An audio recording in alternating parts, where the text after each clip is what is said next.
There is information అక్కడికి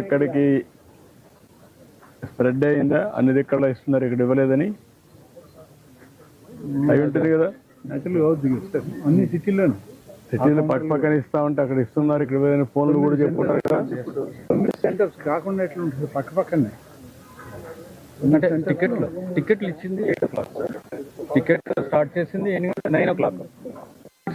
9 o'clock. But ఏటమ్మా నీకు message ఇచ్చారా, వేరే వాళ్ళు ఫోన్ చేసి మీకు చెప్పారు మరిగా ఈ గ్రౌండ్లో ఏదో ఇబ్బంది ఉంది, మనుషులు ఉన్నారు, శాంపియర్ అయిన తర్వాత మీకు చెప్పారు, ముందు మెసేజ్ వచ్చిందా? కాదమ్మా, నేను అడిగిందని స్ట్రైట్ క్వశ్చన్, మీకు మెసేజ్ వచ్చిందా, వచ్చింది?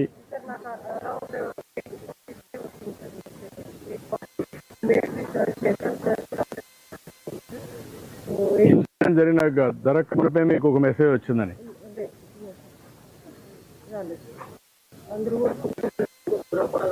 అప్పుడే ఫుడ్ వచ్చింది, అందరు తిన్నారు. సో దే ఆర్ వెయిటింగ్ అని చెప్పి 20 minutes బ్యాక్ క్యూ లైన్లో మీకు ఎప్పుడు తెలుసు? మీరు యూఆర్ జేఈఓ, ఇవన్నీ ఇన్ఛార్జ్, am I right? అన్ని దిక్కడ చేసి ఇక్కడ చేయకపోతే నీకు ఎప్పుడు మెసేజ్ వచ్చింది? What is the system you are having monitoring? ఒక వాట్సాప్ క్రియేట్ చేసుకున్నావా? వాట్సాప్ క్రియేట్ చేసి అన్ని సెంటర్లో రిలీజ్ చేసి ఇక్కడ ఎందుకు రిలీజ్ చేయని అడిగావా? సార్ రిలీజ్ చేయలేదు ఎందుకని అడిగితే సార్ అప్పుడే ఏం చెప్పారంటే sir DSP has to come, they not. I said no, you have to follow uniform instruction, you cannot follow like. ఎవరు చెప్పారు మీరు? సార్ ఇక్కడున్న ఇన్ఛార్జ్ చెప్పాను. Who is incharge? Who is incharge అడిగారు. ఇక్కడ ఎవరికి చెప్పారు? ఈ సైట్ లో మీ మనుషులు ఇద్దరు, మీ మనిషి కూడా ఉన్నాడు కదా, మీ ఇన్ఛార్జ్ ఆఫీసర్ ఉన్నాడు, రెవెన్యూ స్టాఫ్ ఉన్నారు, పోలీస్ ఉన్నారు, విజిలెన్స్ ఉన్నారు. ఎవరికి చెప్పారు మీరు?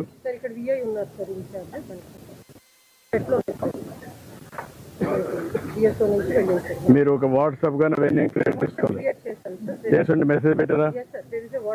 ఎన్ని గంటలు పెట్టారు అది? సో డిపెండింగ్ ఆన్ సిచ్యువేషన్ ఎక్కడెక్కడ మన సైట్ ఉందో ప్లీజ్ రిలీజ్ హోల్డింగ్ వాళ్ళందరూ హోల్డింగ్ ఏరియా కంపార్ట్మెంట్ వైజ్ చేస్తున్నాం. ఇక్కడ నాన్ కంప్లైన్స్ వస్తే ఎందుకు మీరు యాక్షన్ తీసుకోలేదు? టెలికాన్ఫరెన్స్ తీసుకొని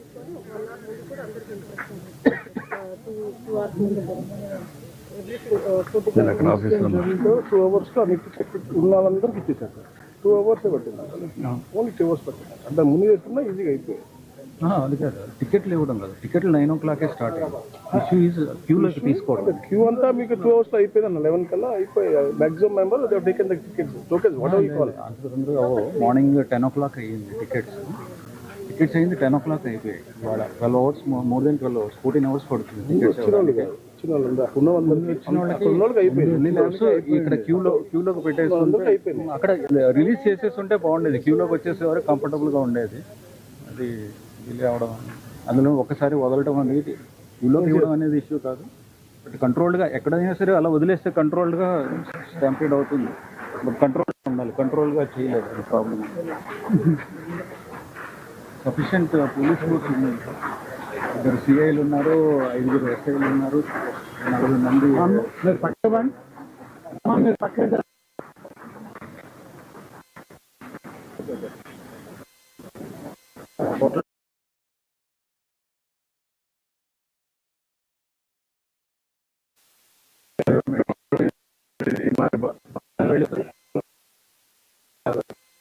ప్యారల్గా ఉంటాయి.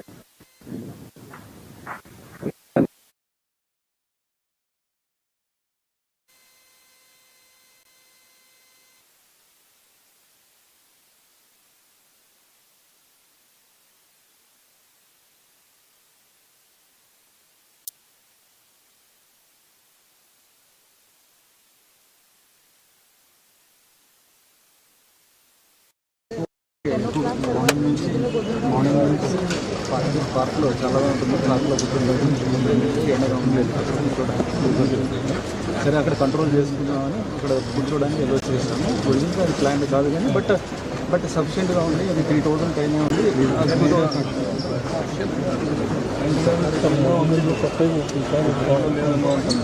అంటే మార్నింగ్ హోల్డింగ్ ఏది అక్కడ అంటే క్యూ లైన్లో మనము ఫస్ట్ హోల్డింగ్ అక్కడ హోల్డింగ్ ఏరియా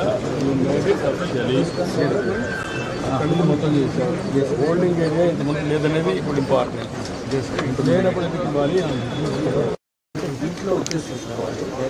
దీంట్లోకి వచ్చేసారండి. బయటకు వెళ్తాను సార్ ఆల్మోస్ట్ 12 hours. ఎందుకు పెట్టాలి? మీరు ఏ టైం ఓపెన్ చేస్తారు ఆ టైం ఓపెన్ చేస్తారు, వస్తారు, టికెట్ తీసుకొని వెళ్ళిపోతారు. పెరిగిపోతుంది సార్. 10 o'clock నుంచి స్టార్ట్ చేశారు. అంటే ఏమవుతుంది ఇక్కడ నుంచి బయటకు రాలేరు. ఒకసారి ఇంత పెట్టి వచ్చేవాడు.